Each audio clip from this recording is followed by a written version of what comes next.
you a woman in medicine feeling overwhelmed and disconnected from the personal fulfillment that you desire? You're in the right place. Join Doctors Joanne and Aaron as they rewrite the rules for women in medicine. Let's begin.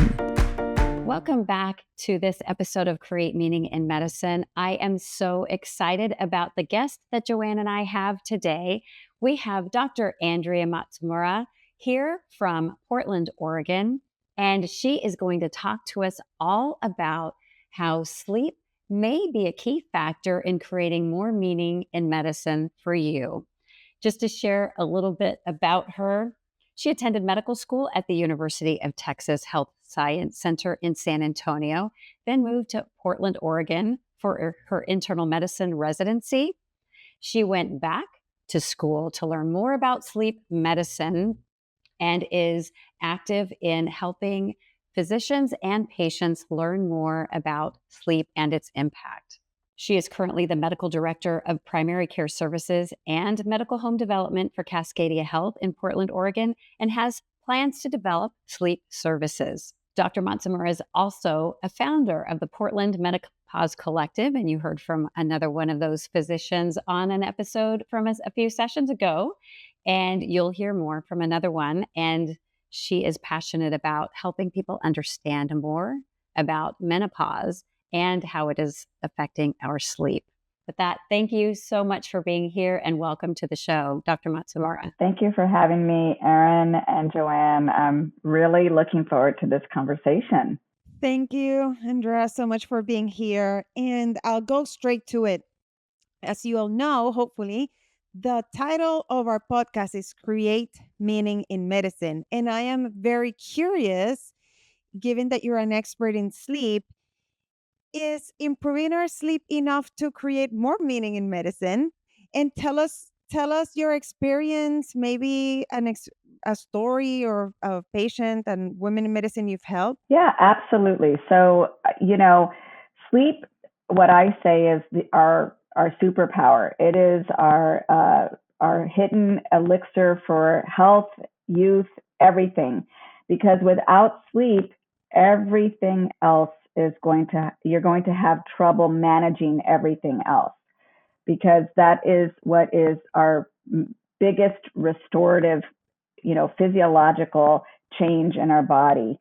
And I have seen so many women in medicine, many women actually, who, even though we're physicians, sometimes we get dismissed even by our other female physicians sometimes, because we learned a particular way to respond in medicine.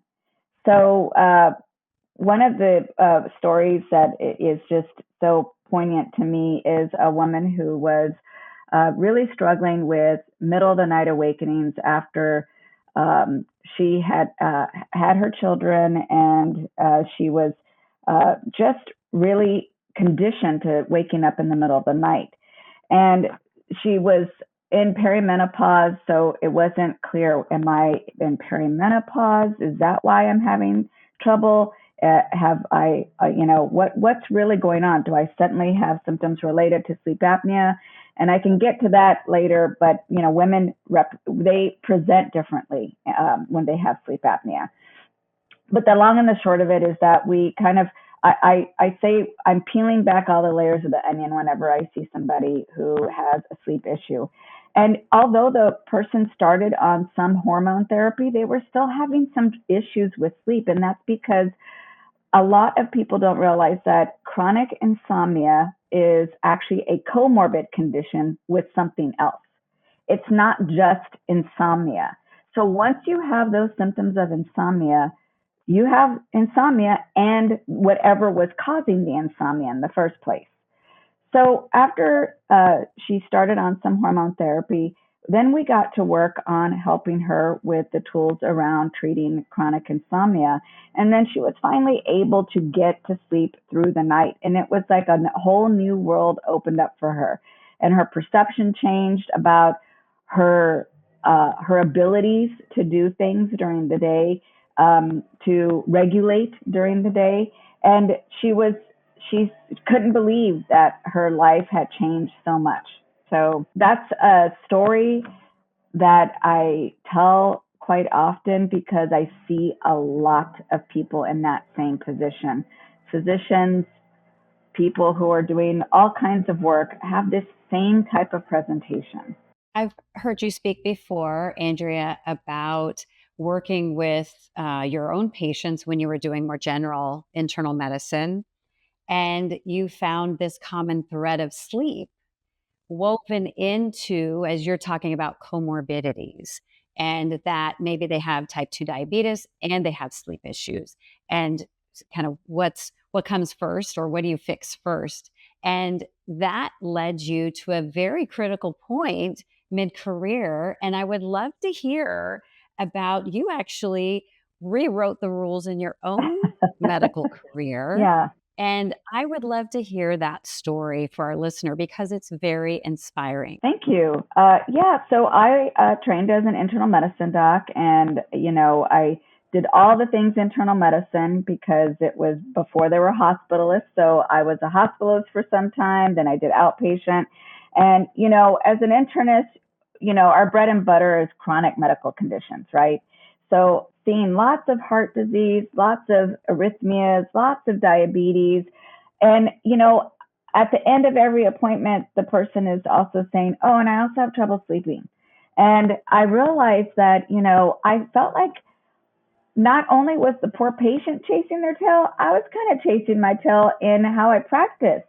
Because what was happening is that once I realized that sleep was really probably one of those factors in helping that person regulate whatever medical condition that we were treating, I felt like, I need the time. I need the time and the opportunity to talk to someone about their sleep, get that under control, and then move forward. So after working at Northwest Permanente, Kaiser Permanente, for almost 14 years, I went back to school. So it was a big shift. I was in my mid 40s, and I remember I came home and I basically told my husband, "Well, I'm not going to make any money for a whole year because it's a 1-year fellowship. It fit my life at the time. I had 2 children, one in elementary school and one in middle school, and I went back to school, and luckily I was able to obtain this fellowship in the same city that I lived in, so I did not have to move my family. But it was definitely an adjustment." Going back to be a student again had its own challenges because when I walked in after so many years, initially a lot of my teachers, my fellow physicians, felt like they didn't really have to teach me because I had been a physician for 14 years. And I said, no, wait, I'm a student. I'm a student. I need you to teach me. So that was, my love for sleep grew exponentially during my fellowship. And now I'm clearly that is what I, am shouting from the rooftop, saying that, you've got to get your sleep under control. And that might be many different factors that affect sleep. So it was life changing. And when I finished my fellowship, there were no jobs in sleep for the first year that I got out of my fellowship. One of our fellow female physicians in the city was really gracious, and she said, I have a small sleep clinic. Why don't you just come work with me part-time? So I did that for a year and a half, and then I had the opportunity to decide between 2 jobs because 2 jobs opened up in the city. And then I decided on one of them and moved forward, being a partner in a large multi-specialty practice. Thank you. I love the story. And I could hear the courage and the confidence that came from that. Can you speak specifically to that of not just what was behind it, but the courage that you had to tap into, and then not just that, but the support that you had to ask for Oh, and yeah. say. Yeah. I Thank you for saying that, because I've kind of buried that. I forgot about it a little bit, but this was in 2014, and I remember thinking in my brain, I can't do primary care anymore. I'm burnt out. What am I going to do? Because this is what has defined me. And I remember going back to school, taking this leap, and I would constantly have this running monologue in the back of my brain saying, what am I doing? Am I doing the right thing? Am I doing the right thing? I've just given up this lucrative, because Kaiser is known for having such a wonderful retirement plan. I said, I'm giving up so much to pursue this dream of wanting to still participate in the medical community, but in a different way. And I am taking this leap and risk. And am I going to just flame out and fail at this? And I've got my whole family relying on me. Or is this going to work? And I would say this to myself many times. And especially after I finished my fellowship, when there were no jobs, I thought, oh my gosh, I've just made a huge mistake. Luckily, my husband was really supportive once he got over the shock. I was going back to school. He was really supportive of me. And honestly, the community of women that we are so lucky to have in Portland were really supportive and have been really supportive. And I cherish that community, because although we have a lot of different, opinions, I like that. I like that we're this, we have this safe space to share opinions and to support each other. And so those were two things even back then. And I say back then because it was over 10 years ago. I can't believe it. That carried me through, as the support of my family and the support of this community of other female physicians. And I'm going to expand on that, because those listeners who may not be in our Oregon network, Andrea, you and I connected through this Facebook group of Oregon physicians, women physicians. And this really speaks to the power of community, which, when you have a community of people that you learn to trust and get to know each other, which is this collaboration of women physicians in our state, it actually allows you to make connections. And it sounds like maybe it's one of those women, Andrea, that offered you to work alongside her. We've had social gatherings.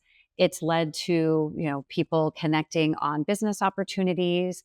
And so the other piece is, if you don't have the right community to support you in making brave, audacious, courageous decisions in your life, I'm going to challenge our listener to go find those people that you need in your corner, especially other women physicians, because I know for me, it's been a game changer.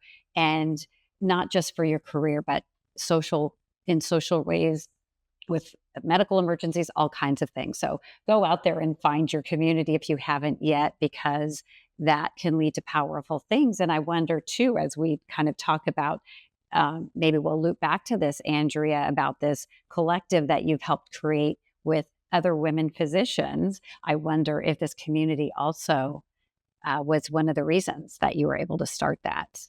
100%. So, I was talking with Leslie, I was talking with Aoife, I was talking with Nancy, and I realized that we were all saying the same thing. And, we met at a dinner, we got together, and it was very serendipitous that we just developed this Portland Menopause Collective and said, let's start with showing this documentary on menopause.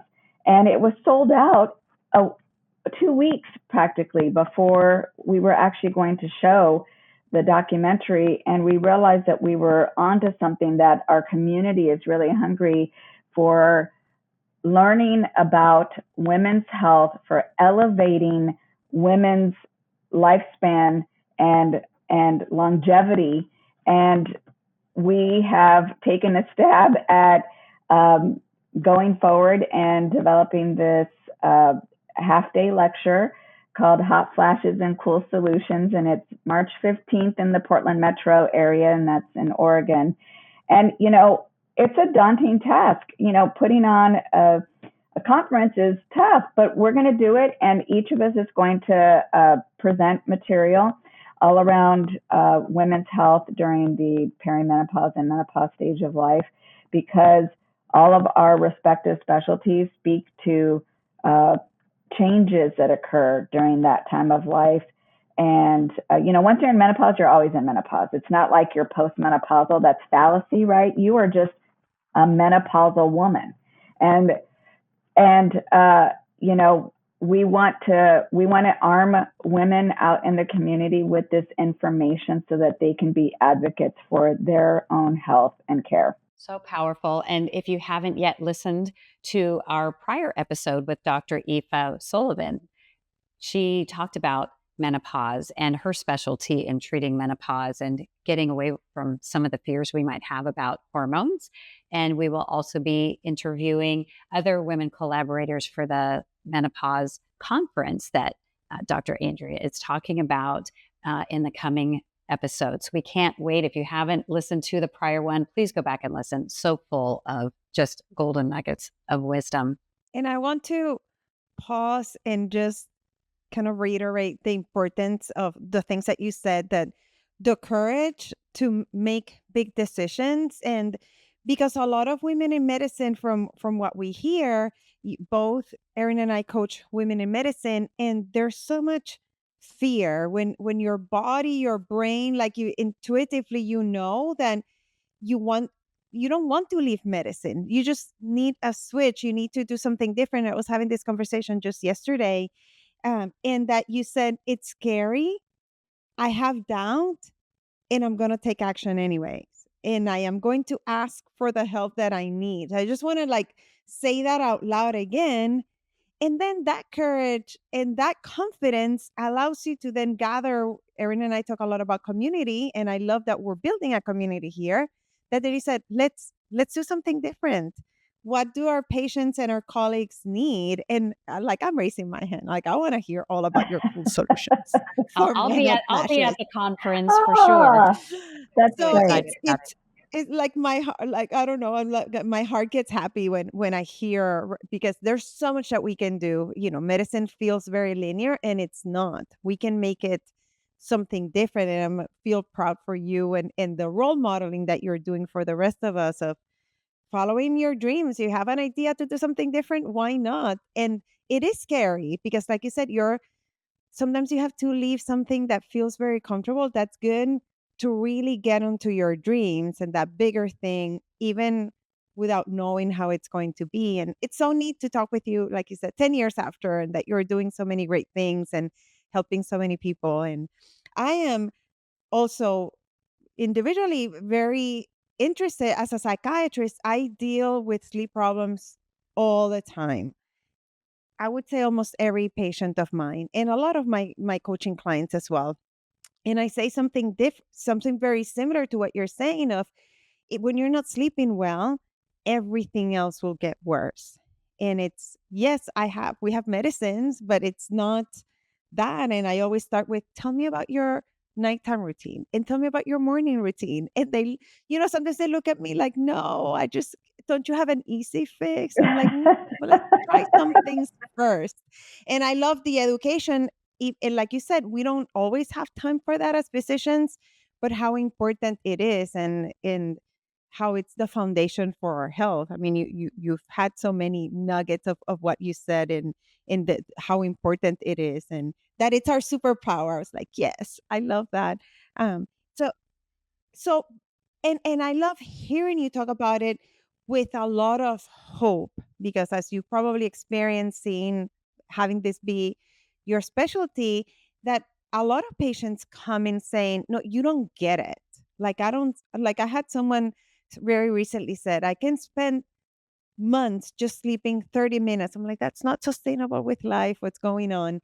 And you hear that a lot of people, and not just patients in general, like, I can't sleep. And there's a sense of almost discouragement that nothing will help me. And I would love for you to talk to us about the mindset, right? Like we'll talk about the tools, but then also the mindset tools that we can use to help, but then, and then also to hold on to that hope. Well, that is the key. When you are having trouble sleeping, it is truly all about mindset. Now, clearly, there are medical conditions that can cause disruptions in sleep. And those are the easy things to quote unquote fix. Because if somebody has sleep disordered breathing, we can help you with that. However, up to 60% of patients have not only sleep disordered breathing, they also have insomnia. Insomnia is all about mindset. So, there's no medication that cures insomnia. And there's no quick fix. And, the thing that I do give people when they have insomnia is exactly what you said. I give people hope, encouragement. It is in your brain.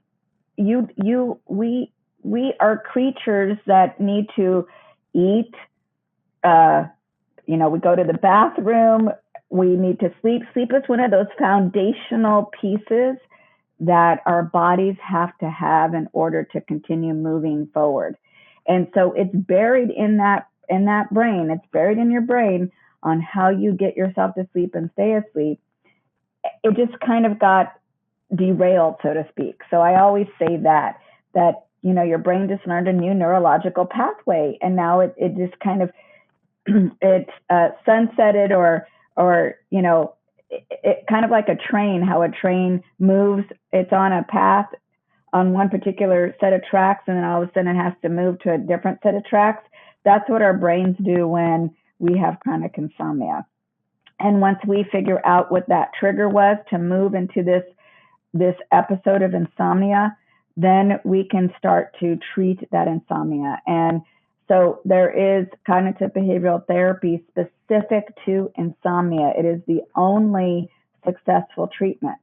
So medications don't work. And I'll have people come and they'll start with this elaborate ritual around how they try to get themselves to sleep sometimes. And they'll start telling me how 3 hours before they get into bed and all of these supplements and medications. And I will say, I'm going to tell you a little secret. You don't need all that stuff to help you get to sleep. And they'll get very, upset initially and say, what? There's no way I can sleep without these. And I said, well, hold on. You're here seeing me because all that stuff is not working. That's why you're here. You're here to see me because you are spending all this money and time, and that's still not working for you. So let's talk about what's going on in your brain. And let's figure out what happened that caused this shift. And maybe we don't know what happened. Maybe we don't know, but we do know that there was a shift in the brain that caused the insomnia. And then let's focus on getting you back to reclaiming your own inherent power to sleep. And that, that kind of confirmation that you have the absolute power to make this change really goes a long way for people.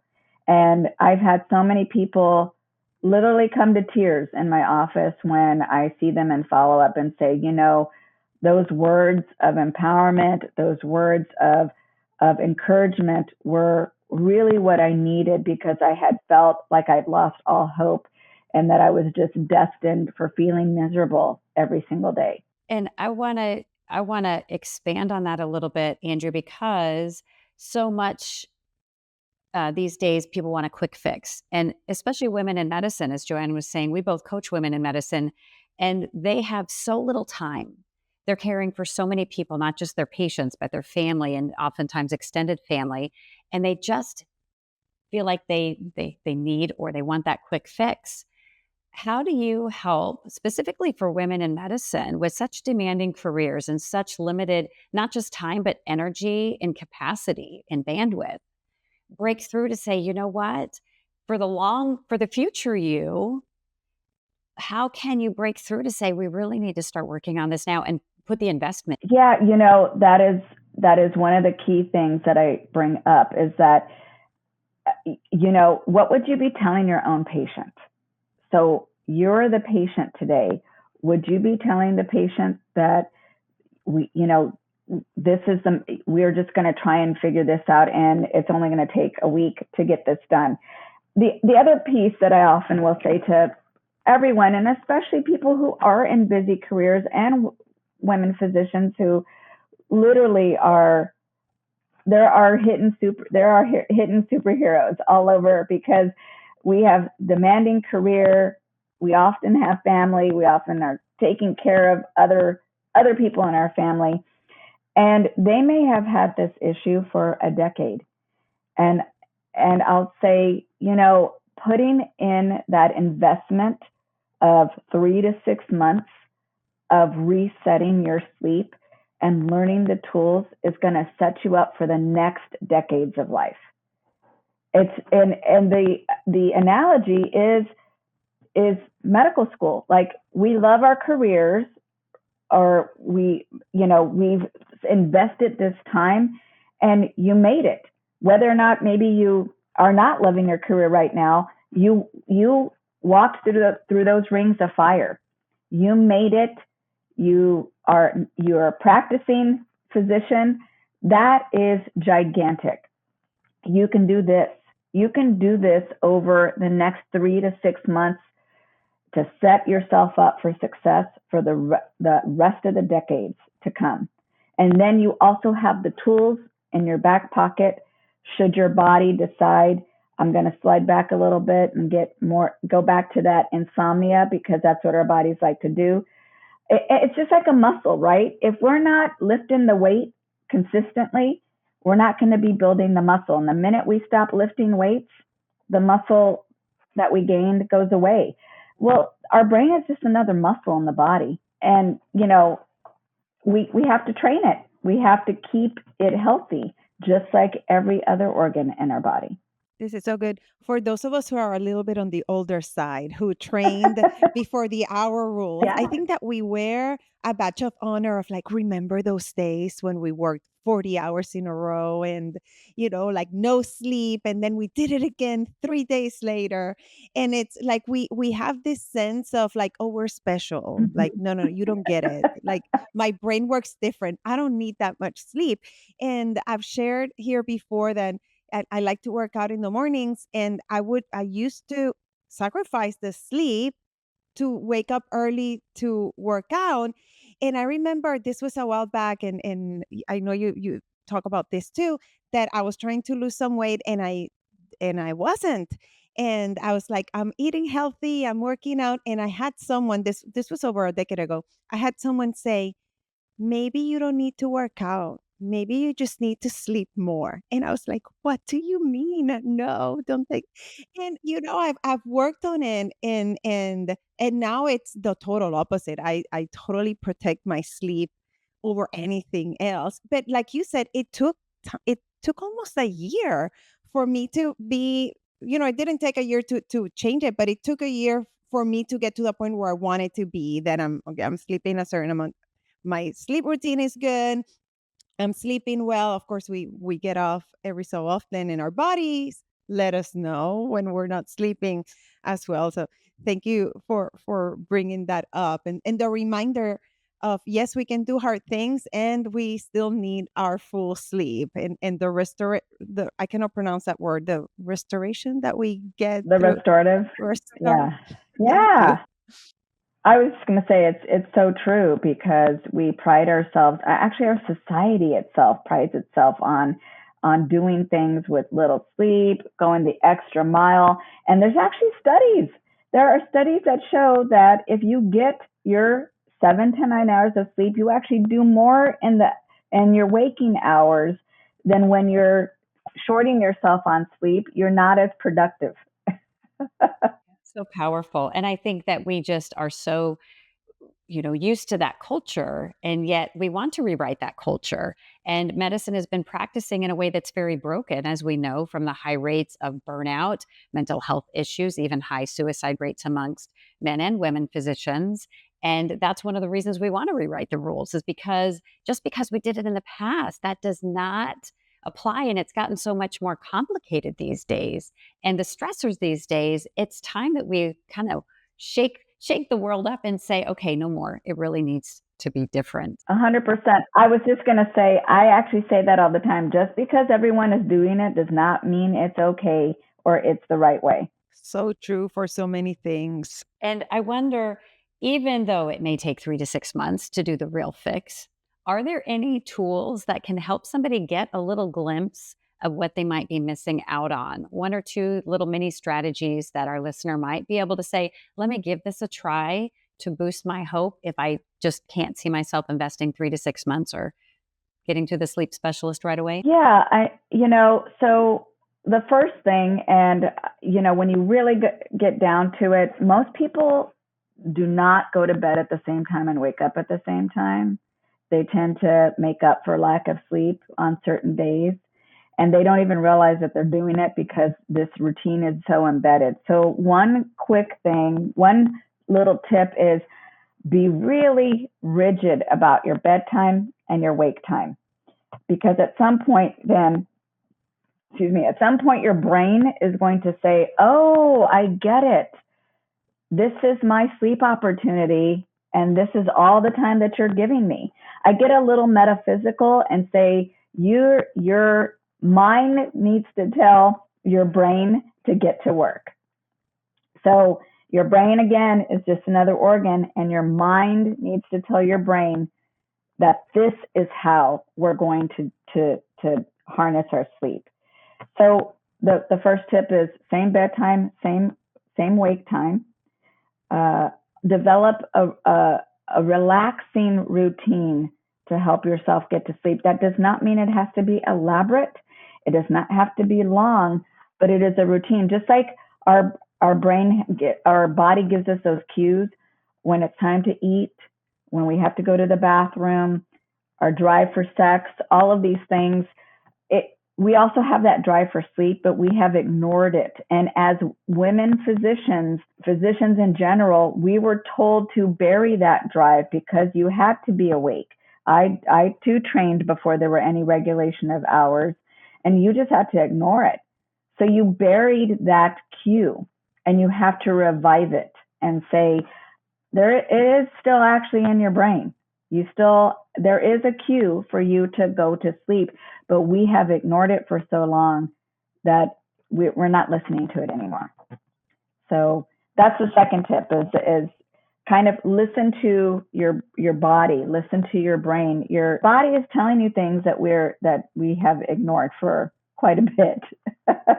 I am so in love with this conversation, Andrea. I could talk with you for a long time. I just want to highlight a few things because I take so many notes, but I'm going to say it again how you said it because it's so empowering. The sleep is one of our fundamental pieces, and sleep is our superpower, the elixirs for health. So I want you all to really, really value the importance of sleep, and also the empowerment that it's our accountability to do the things that we need to do to get our sleep under control again. We need to stop all the excuses and right, like externalizing what's going on. And I love how you said it, that the key of insomnia, it's all about the mindset and kind of the things to do, that there are treatments for it, including the cognitive behavioral therapy that's specific for sleep. And I've seen it so beneficial. And some of my patients bring it back years later, what they've learned. So very, very powerful. That's a resource. But then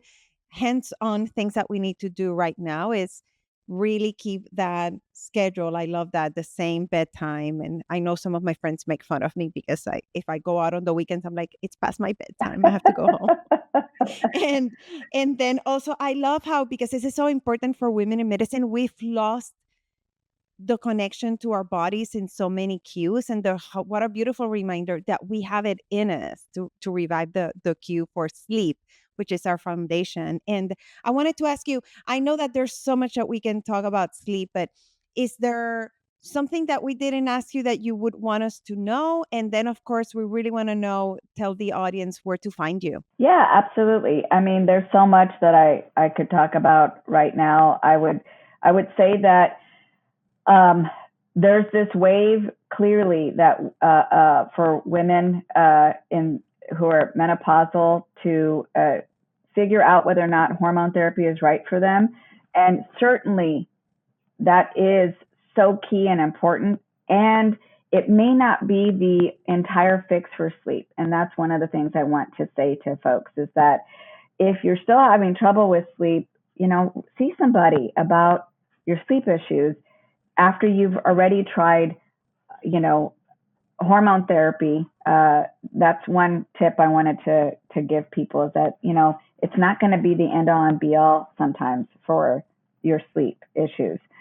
And I am practicing in Portland, Oregon. I'm launching a website for consultations and public speaking for groups, for individuals. And we also have our Portland Menopause Collective conference that's happening March 15th and in Portland, Oregon. And I hope to see people there. And what's the name of the website that you're launching? So I am on Instagram as Sleep Goddess MD, and my website is named Sleep Goddess MD. I love the name. Thank you. Thank you again so much. And for the listener, we're going to be adding some of these links in the show notes. So make sure that you go there and click and find her. And if you haven't yet already, please rate and review our podcast. That's how we get in front of other people. Leave us some love and what you would want to hear more about. That's how we grow. That's how we get better. And stay tuned because our next episode is coming up. Do you want exclusive resources and the opportunity to connect with us? Then visit createmeaninginmedicine.com now, where you'll dive deeper into how you can create meaning in medicine. And if you're serious about optimizing your results, take 2 quick steps now. Connect with us on the website and tune in to the next episode.